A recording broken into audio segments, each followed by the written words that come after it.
ஷிர்க்னா என்னங்க? இஸ்பாத்துல் உலூஹிய்யத், அல்லாஹு தஆலாவினுடைய இலாகாக ஆண்டவனாக ஆகியிருப்பதற்கு தகுதியானவர் என்று ஒருவரை சொல்வது, அல்லது இபாதத்திற்கு தகுதி உள்ளவர் என்று சொல்வதுதான் ஷிர்க். அல்லாஹு தஆலா கொடுத்த ஆற்றலை கொண்டு மற்ற சாதாரணமான மனிதர்கள் செய்ய முடியாத காரியங்களை அல்லாஹ் கொடுத்த ஆற்றலை கொண்டு நன்மக்கள் செய்கிறார்கள் என்று நம்பினால் அது ஷிர்க்னு எங்க இருக்குது? அல்லாஹ் வழங்கிய ஆற்றலை கொண்டு. நாமெல்லாம் ஈமான் உள்ளவர்கள் அல்லவா?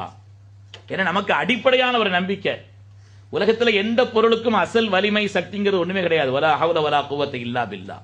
அல்லாஹ் கொடுக்கும் சக்தி.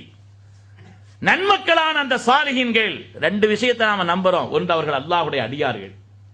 இன்னொன்று, அல்லாஹ் கொடுத்த ஆற்றலிலிருந்து அந்த நன்மக்கள் என்ன செய்யறாங்க? நல்ல காரியத்தை செய்யறாங்க என்று நம்பும் பொழுது அதுல என்ன வேலை இருக்குது? அல்லாஹ் கொடுக்கிறான் என்று சொல்கிறோமே, அல்லாஹ் கொடுத்தான் சொல்லிட வேண்டியதானே? ஏன் அவங்களை ஏன் சொல்றீங்க? காரண பொருளை சொல்லலாம் என்றும் குர்ஆனில் இருக்கிறது. குர்ஆன் ஷரீஃபில் அல்லாஹ் தஆலா ஒரு இடத்துல சொல்றான், அல்லாஹு யதவஃபல் அன்ஃபுஸ, உங்களுடைய உயிர்களை எல்லாம் அல்லாஹ் தான் உங்களை மரணமாக்குகிறான் அப்படின்னு சொல்றான். இன்னொரு இடத்துல சொல்றான், குல் யதவஃபாக்கும் மலக்குல் மௌத்தில் லதி யுக்கில பிக்கும், உங்களுக்கு என்று சாட்டப்பட்ட மலக்குல் மௌத் மௌத்தாக்குறார். யார் மௌத்தாக்குறா? அல்லாஹ்வா மலக்குல் மௌத்தா? அல்லாஹ்வே குர்ஆன்ல ஒரு இடத்துல அல்லாஹ் மௌத்தாக்குறான்ங்கறான், இன்னொரு இடத்துல அல்லாஹ்வே சொல்றான் உங்களை மலக்குல் மௌத் மௌத்தாக்குறாருங்கறான். யார் மௌத்தாக்குறது? யாரு?